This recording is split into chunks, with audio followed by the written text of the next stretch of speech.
Take your time. Wild child. Wild child. Slow down.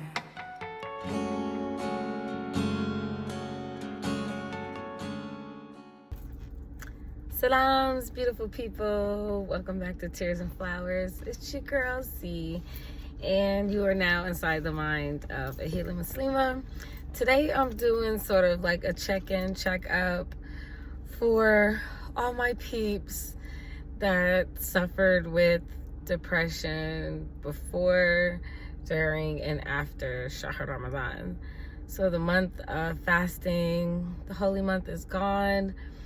And just speaking with people, going inside and looking inside myself during that time and afterwards, I saw that a lot of people were still going through the same depression and anxiety, and the month of fasting actually kind of exacerbated it, where now they felt like, okay, I was already struggling.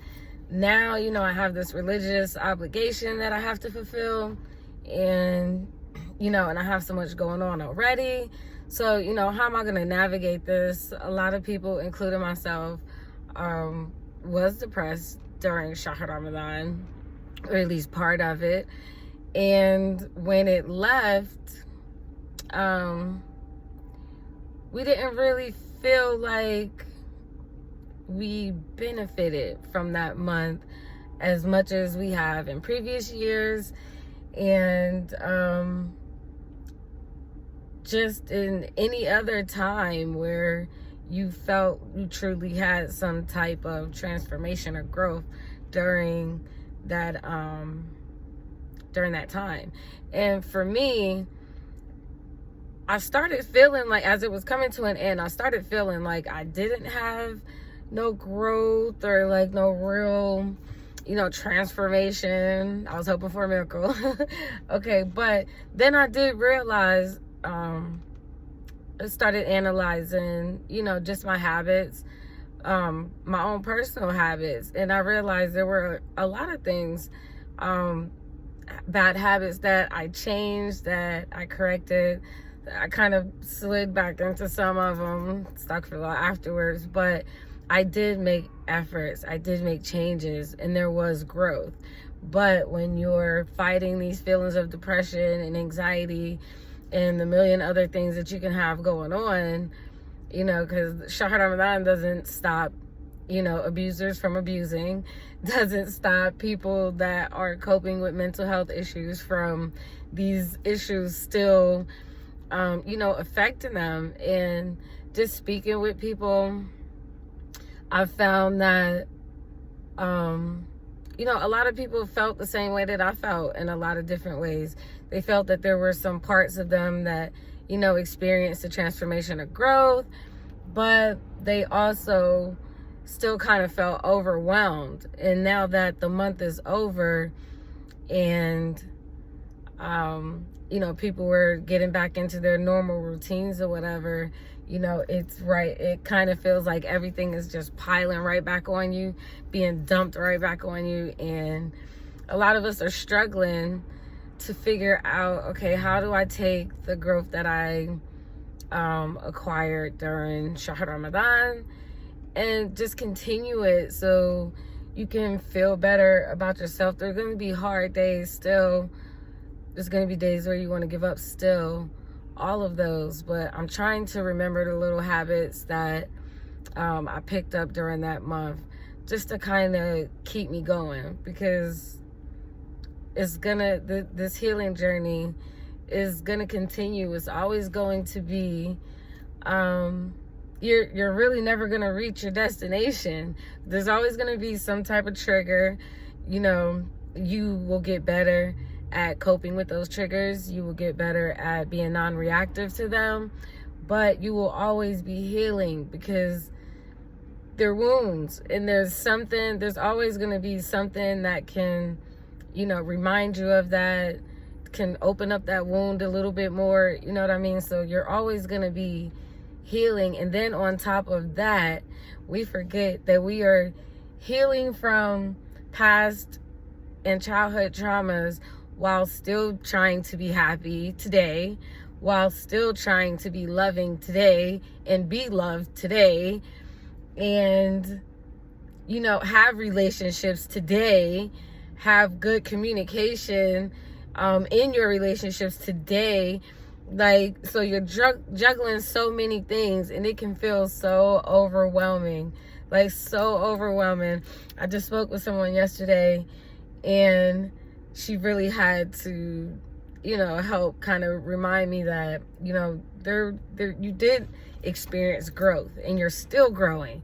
So for those of you that feel like the month of fasting didn't really you know, change you or benefit you, I urge you to go back and like really look at your everyday habits, look at what you did, you know, throughout each day, and look for those little things, because those little changes in your habits can grow and can end up being, you know, a real complete growth of you getting away from those types of patterns and behaviors.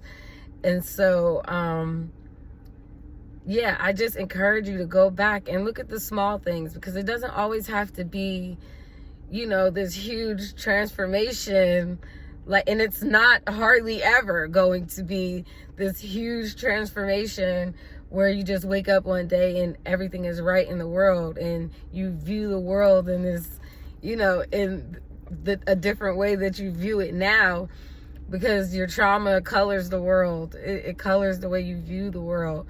And so we can learn how to, you know, keep an eye on our perceptions to make sure that we are not perceiving the world through the eyes of trauma, but through the eyes of healing. And so you're always going to be healing. You're always going to have backslides. You're always going to have days where you just don't want to put in the work.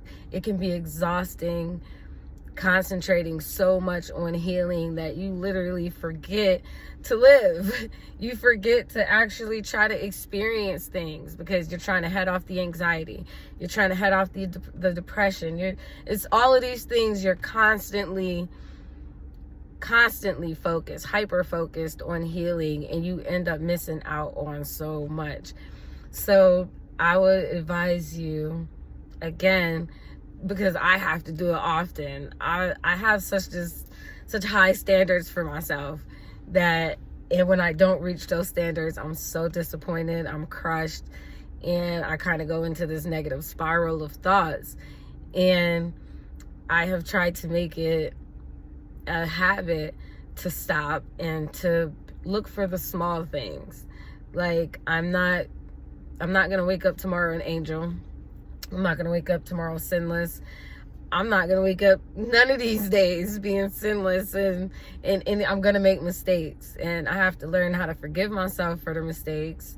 We all have to learn how to forgive ourselves for the mistakes, and not let that be an excuse to stop. Not let that be an excuse to stop trying. Like, just always keep trying. I know it is hard. It's extremely hard, especially when you don't feel like you have a good support system and you're just trying to figure out all of this on your own. I know a lot of sisters that are figuring this out on their own. They don't have the support that they need, and it's heartbreaking because it's not just me. It's a lot of sisters out here that are feeling some of the exact same ways that I'm feeling. There's no help from the community, and you know, it's like, and even Shahar Ramadan, participating in that, doing activities with other Muslims with that. You know, some of us have religious trauma, and so that brings up a whole nother plethora of stresses. You know, do you go to the masjid for iftar? You know, do you you accept any invites? Do you go to the Eid festivities? Like, it's just so much surrounding that is anxiety filled and can depress you all over again. So I want to check in on my people and see how y'all are doing. Like, are you okay? Do you need someone to talk to? Do you need someone to listen? like what's going on. I'm here. I kind of suffered through Shahar Ramadan because of my added on health issues, and that just added on another thing that I'm worried about and actually depressed about, because it's going to change my life. I'm not sure the extent yet, but just getting over the fact that now I'm going to have chronic health issues and I'm getting older, and so these types of problems are not going to go away, and I'm still dealing with the other pressures and responsibilities that I have, and I feel like I'm doing it without much of a support system. And so Shahar Ramadan really brought more more of my insecurities and fears and pain to the forefront, and and I'm still trying to work on it. I'm still trying to make sure that I'm doing what I need to do, but also just taking some time out to rest. You need rest from healing sometimes, because like I said, you focus on it 24/7, you're gonna feel burnt out. You're gonna start feeling like it's not helping at all, and you're gonna want to not just want to quit, because trust me, I'll be wanting to quit. You're gonna quit, and you're just not gonna have the the push and the drive and motivation to keep going, because you're not seeing these big, huge changes. And so I just want to encourage you guys to start journaling positive. I know we like to journal about all the things that hurt us and make us cry and feel sad, but I want to encourage you to do at least one positive journal entry a week, just so you can try to see there are good things, because I know how hard it is to wake up every day and actively try to find the good things in life and in this world to give you the motivation to keep going.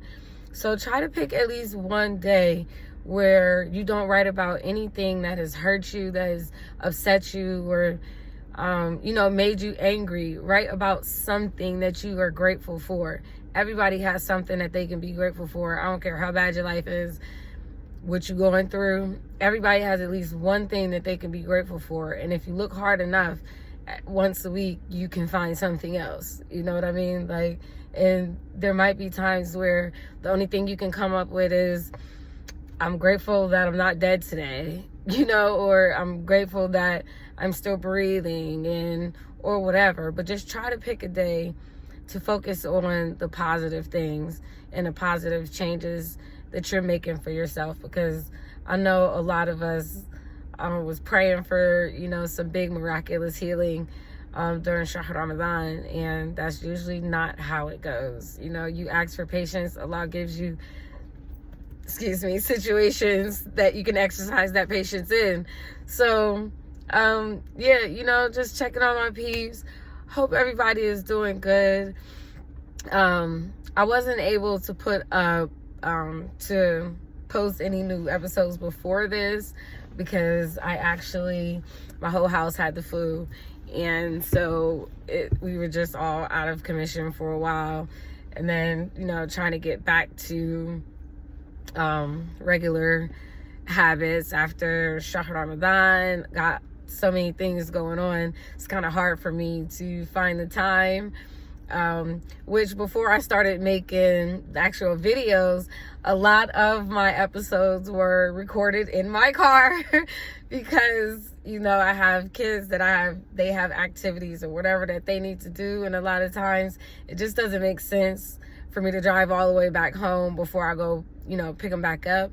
So sometimes I'll just try to find a quiet spot to record. And now I'm doing adding the episodes onto YouTube as well. And so today I felt like, it doesn't even make sense to drive all the way home, so why not record in your car? It's not your first mobile episode, so it probably won't be the last. But I am hoping that you guys are doing better, and if you're not doing better, I'm hoping you guys are not doing any worse. Keep going, keep trying. I'm going to keep going. I'm going to keep trying. I'm here if you need to talk, if you need advice. I don't always give the best advice, but if you do ask me for advice, I will put a bismillah on it and pray that Allah gives me the right words that you need. So like I said, you know, this village, my little village, is growing slowly but surely. And I'm so appreciative of all the people that have supported me so far. A lot of people don't know Tears and Flowers actually started when I was still in my abusive marriage. And it started out just as a way for me to express my sadness and pain through poetry.